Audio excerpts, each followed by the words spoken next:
Let me start by reciting to you a story. A little boy opened a big family Bible with fascination, looking at the old pages and turning them. Something fell out. He picked it up and looked at it closely. It was an old leaf from a tree which had been pressed between the pages. "Mama, look what I found," the boy called out. "What have you got there?" his mother asked. With astonishment and wonder, he answered, "It's Adam's suit."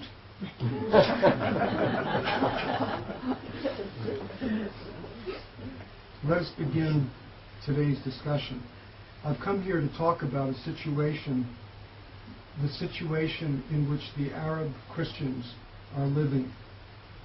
And I'm talking specifically about those who live in the Palestinian Authority areas and, of course, those who live in Hamas-controlled Gaza. For years now, this minority has been in dire need of assistance. They're unable to practice their religion freely and in peace. Now, with all the scrutiny which is directed at our region, how is this possible? Since the empowerment of the Palestinian Authority in 1995, this minority's systematic persecution has been met with nearly total silence. And this silence has included the international community, relevant NGOs, and other human rights activists and the media. For 10 years now, I've been actively researching the status of the Arab Christians who live in the West Bank and Gaza. These disputed territories have been administered by the PA now for more than a decade. You may recall that as a result of the Oslo peace process, Palestinians were able to establish their own quasi-governmental body. However, since being empowered to rule themselves in 1995, the Palestinians have been unable to restore or maintain law and order. As a consequence, the Arab Christians have become victims of human rights attacks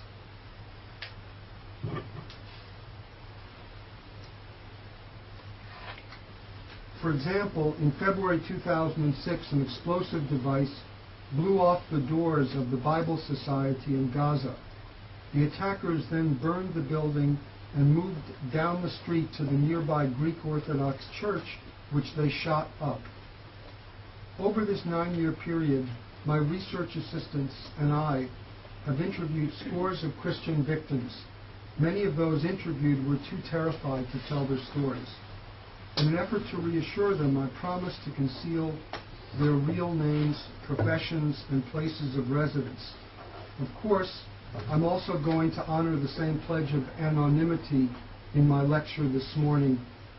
If any of you are journalists, or I know there are several academics in the audience, and you'd like to access my research, I have a classeur or a couple of classeurs full of transcribed interviews of different Palestinian Christians. You're welcome to view it, to examine it at your leisure. Now, Israel, like other democratic countries, has an army and a police to protect its people. The Palestinian Authority, by contrast, despite having numerous security services, has never made it a priority to protect its public. Those that are most in danger are Arab Christians, although there are other groups that are not far behind them. For example, journalists, women, owners of internet cafes. There are other groups as well that have a very difficult time living under the conformity that typifies the Palestinian Authority. But they're not my topics today. I'm just mentioning them in passing because this is a problem which isn't limited, this lack of respect for minorities is not limited to the case of the Arab Christians. Those that are in most danger are the Christians who became followers of Jesus, who perhaps were born Muslim. We'll get to them in a minute. So these Christians and other groups are often left defenseless against cruelty by Muslim fundamentalists. Graver still, the PA officials are directly responsible for many of the human rights violations that occur. Arab Christians also fall victim to the chaos and anarchy which typifies the rule of the Palestinian Authority. My agenda is neither political nor religious. What's happening to the Christians is a human rights crisis, period. And I've come here this morning to share with you some troubling information. Frankly, I wish I could have come to talk about some encouraging developments, but that's not possible. How has this situation arisen? I believe that the crimes committed against Arab Christians are the result of a way of thinking that dates back to the earliest days of Islam. Both Jews and Christians have always been in the Muslim consciousness and have always lived in Islamic society. In the Quran, we are mentioned together as the people of the book, or the peoples of the book. Traditionally, we were given a social status known as dhimmitude. The dhimma is a legal contract of submission that was imposed upon the indigenous non-Muslim populations that were conquered with the spread of Islam. Though Jews and Christians were not forced to convert to Islam, they were not treated as the equals of the Muslims. As dhimmis, Jews and Christians were subjected to both legal and cultural restrictions under Islamic law. To this day, Muslim attitudes towards Christians and Jews are influenced by the concepts and prejudices that dhimmitude has spawned in Islamic society. In Iraq, for example, the ancestral community of Christians has recently become a target of vandalism, real property theft, infringement of privacy, harassment, arbitrary and prolonged detention, kidnapping, rape, beatings, car bombings, and even torture. In Iran, in December of 2006, Iranian secret police raided Christian fellowships in Karaj, Tehran, and other cities, confiscating computers and literature and arresting 15 Christian believers that they accused of evangelism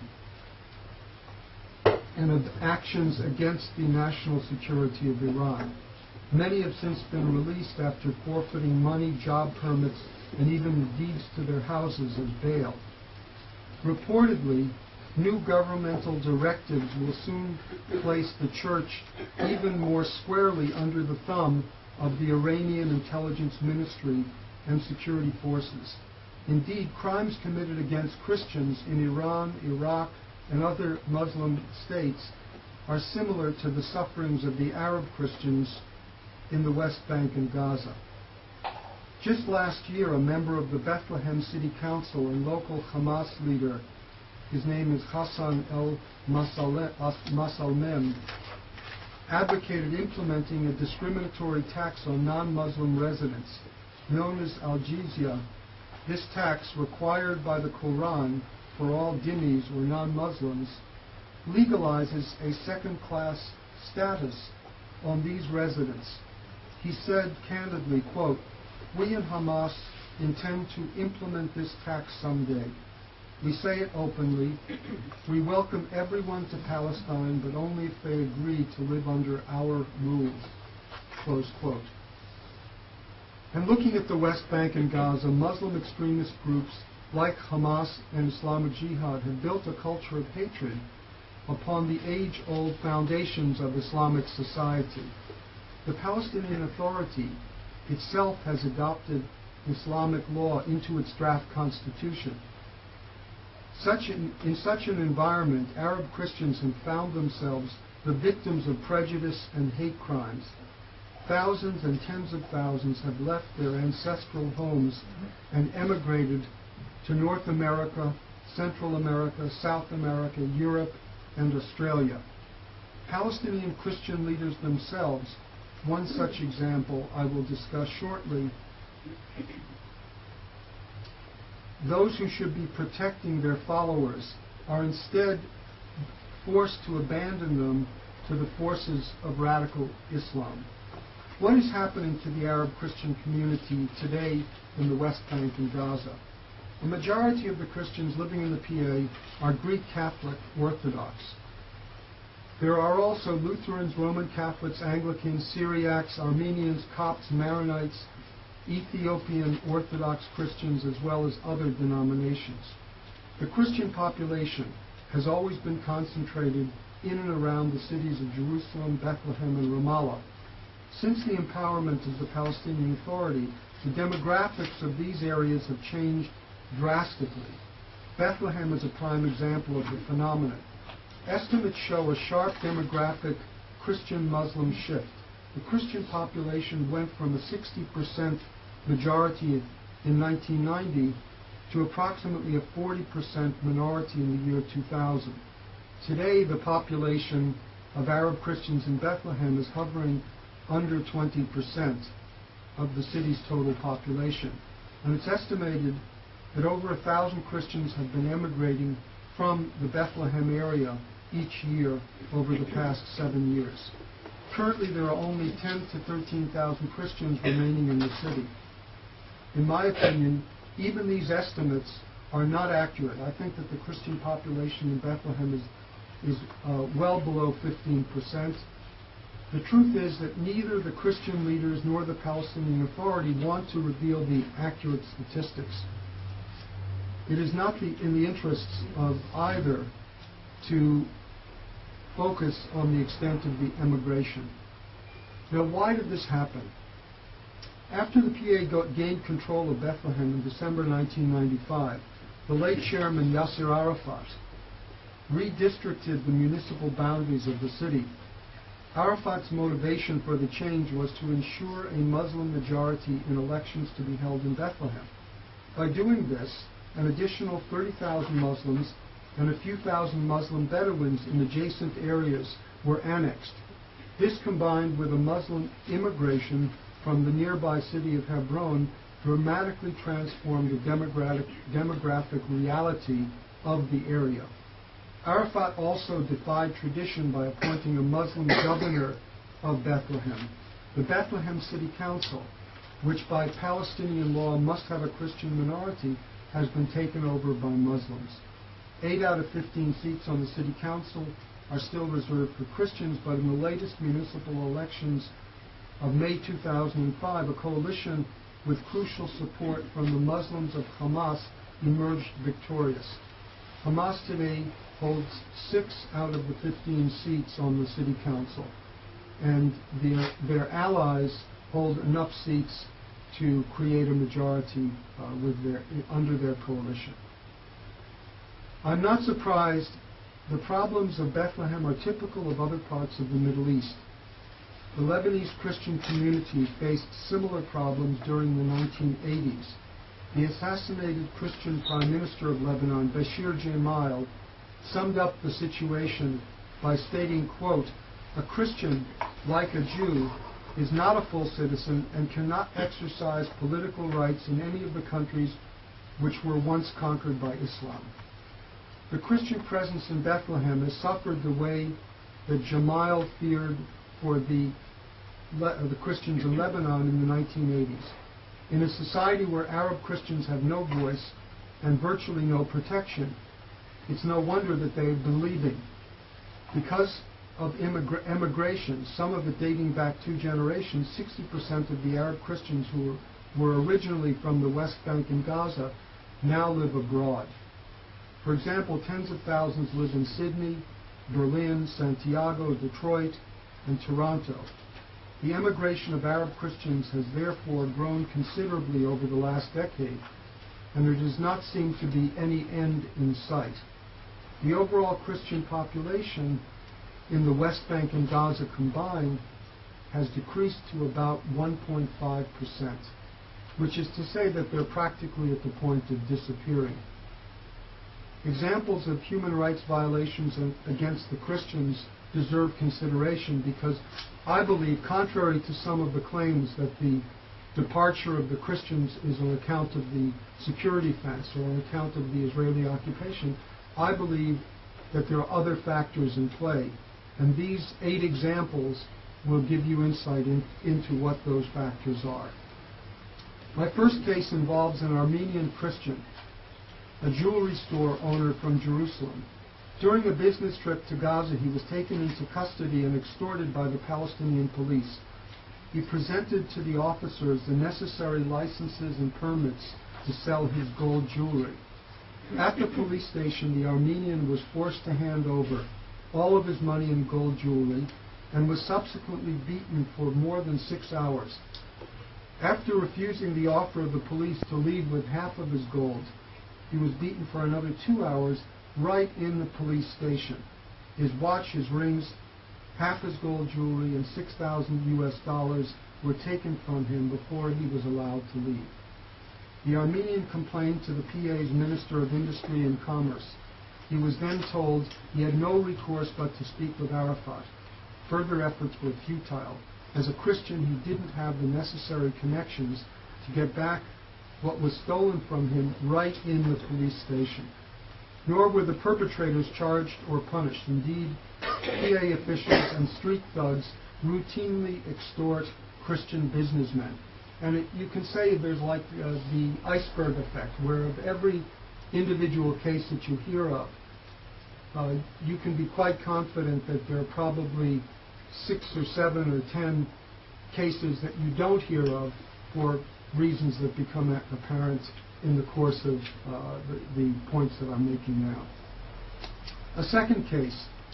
In May 2004, a 16-year-old Christian girl from Bethlehem who was a U.S. citizen went missing for 5 days.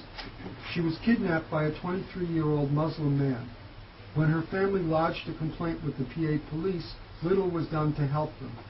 To her parents' horror, the police accepted the testimony of the Muslim kidnapper at face value, and he claimed that they wanted to marry each other and that they had eloped. The girl's family knew that the Muslim man had a brother who was a high-ranking officer in the PA security services. They also feared that the unwillingness of the PA to act on the family's complaint was due to the connections of this high-ranking officer. The Muslim kidnapper sought refuge in Hebron, where he had a large clan. Because Muslim clans are large, it's easy for Muslims to get away with crimes against Christians who lack their strength in numbers. Incidents of Muslim men, quote-unquote, seducing or kidnapping Christian girls have caused growing anxiety for the Christian residents of Bethlehem. In desperation, the girl's family contacted the American Embassy in Jerusalem. Because of American intervention, this girl was rescued and was soon on a plane to the United States with her family. Violence resulted, however, from the week-long incident. When a crowd of Christian men tried to stage a demonstration outside the Muslim kidnapper's house, the Palestinian police, all of whom were Muslims, used excessive force against the demonstrators. They fired gunshots into the air in an attempt to disperse the crowd. At least 35 Christian men were injured. The episode received virtually no international media coverage, although it was covered in the Jerusalem Post.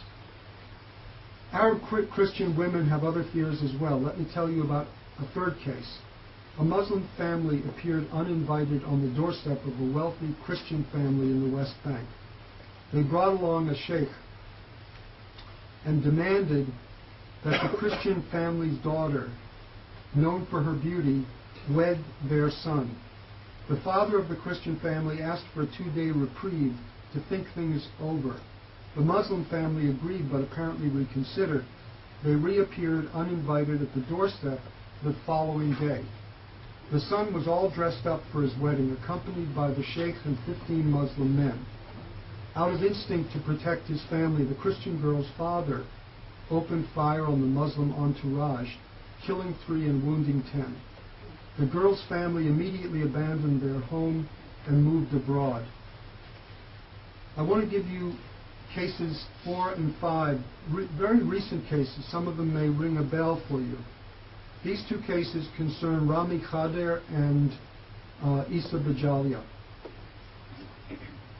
32-year-old Rami lived in Gaza City with his 2 children and his wife, who was pregnant with their 3rd child. He ran a store called the Teacher's Bookshop, which sells Bibles and Christian literature.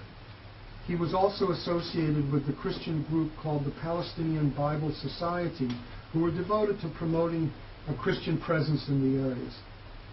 In April of 2007, Rami's store was firebombed during the wave of attacks by a Muslim vice squad who were attacking targets connected with Western influence. According to Ayad's family and neighbors, he had regularly received anonymous death threats from people angry about his alleged missionary work.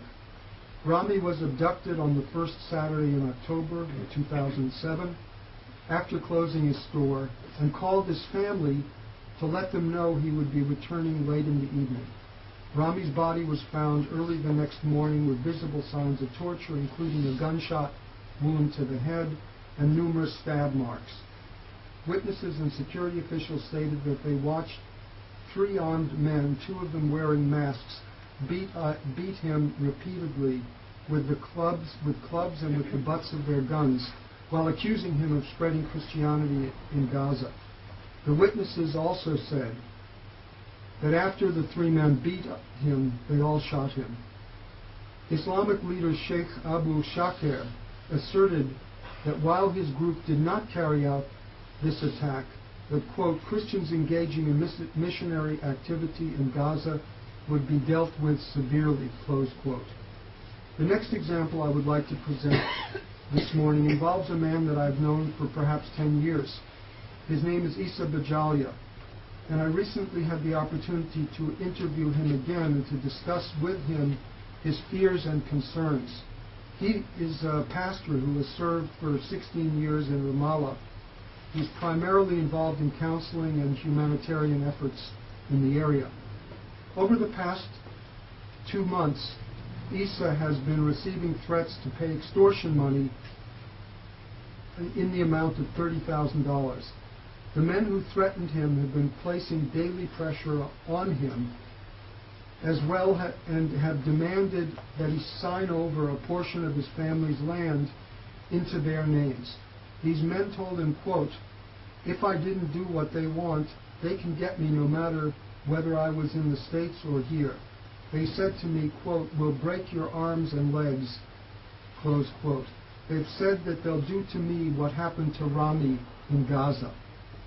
Isa explained to me how just a few weeks ago he was forced to leave Ramallah at once because one of these men was looking for him.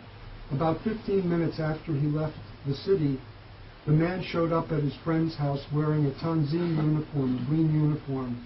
The Tanzim, as you know, are a faction of the Fatah. This Tanzim guy who showed up was carrying a pistol.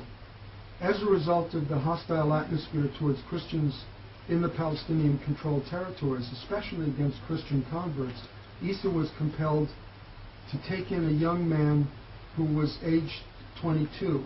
When this man became open about his faith a few years ago, he was shunned by his family and feared that violent attacks would be carried out against him. So Isa sent him to live with his own family in the States. Now, following on that, Isa just fled a week or 2 ago to the United States out of fear for his life. Following continued threats of violence, he is still extremely concerned. However, he believes that these men might even be able to locate him in America.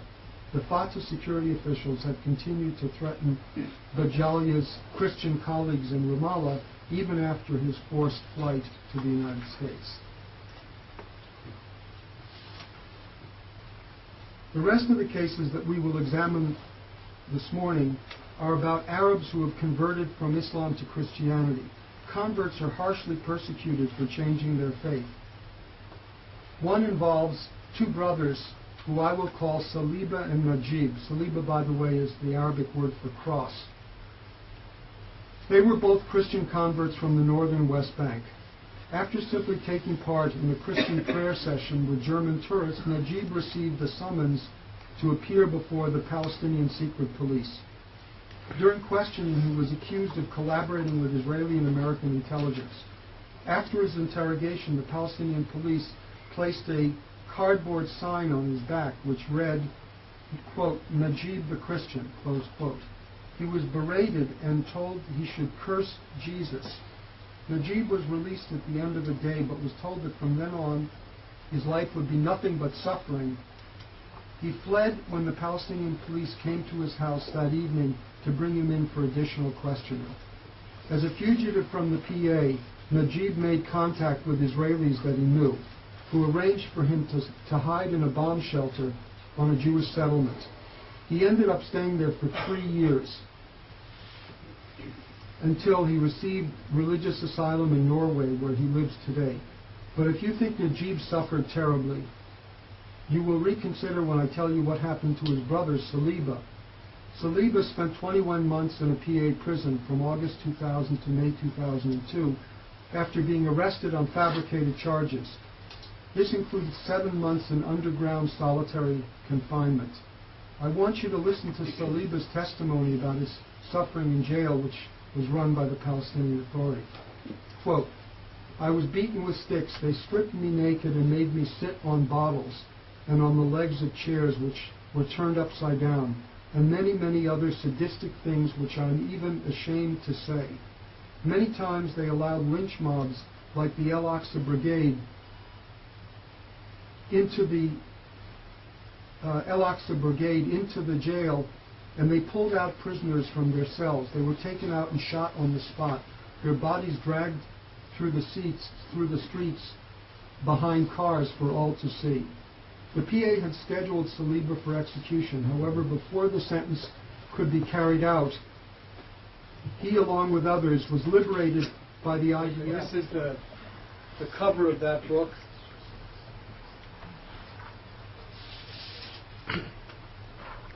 These are some of the other publications. Manfred, could you do this for me? You're better at it than I am. Just flip through one at a time.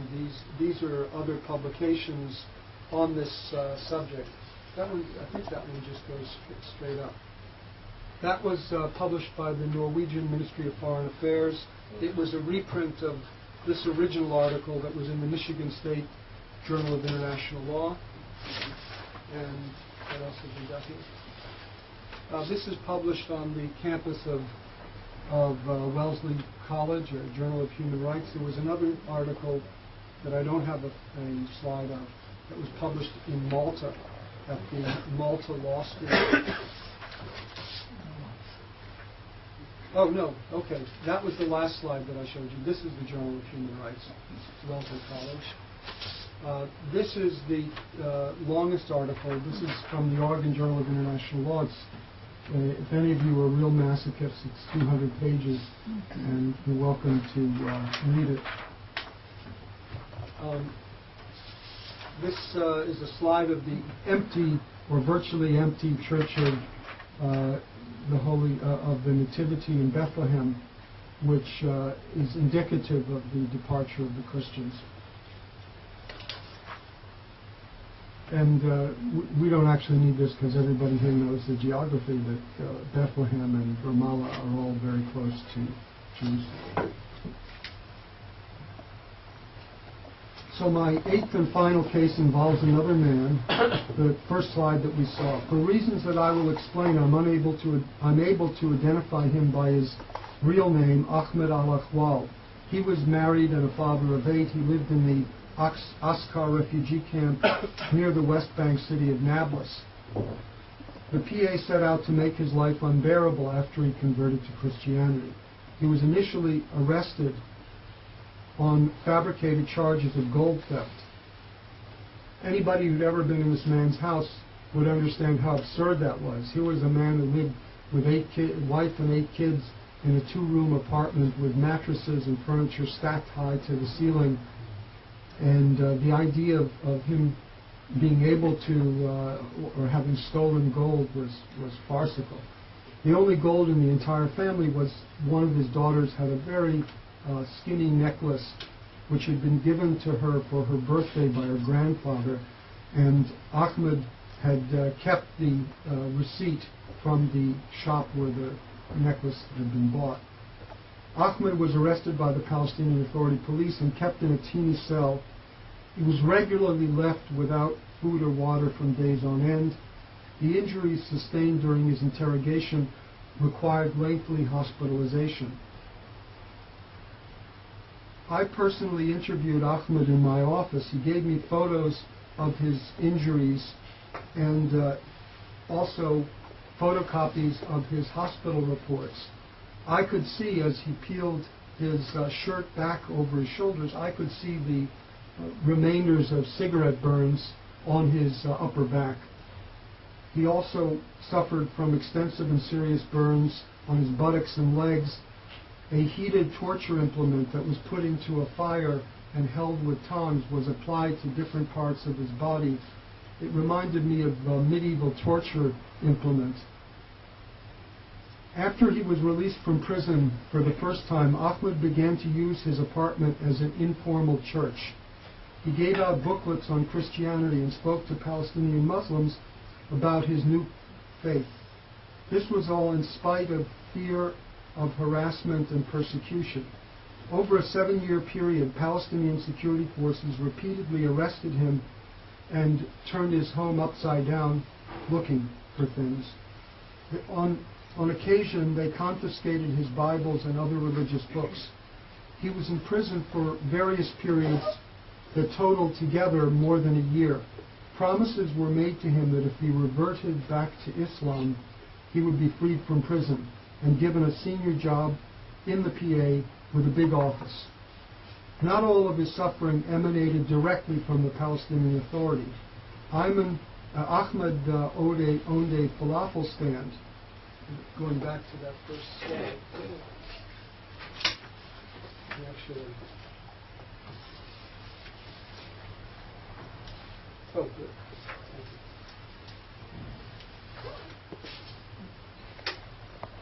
You can see him serving up falafel in the right-hand picture. He owned a falafel stand in Nablus, but his landlord refused to continue renting it to him because of his conversion to Christianity.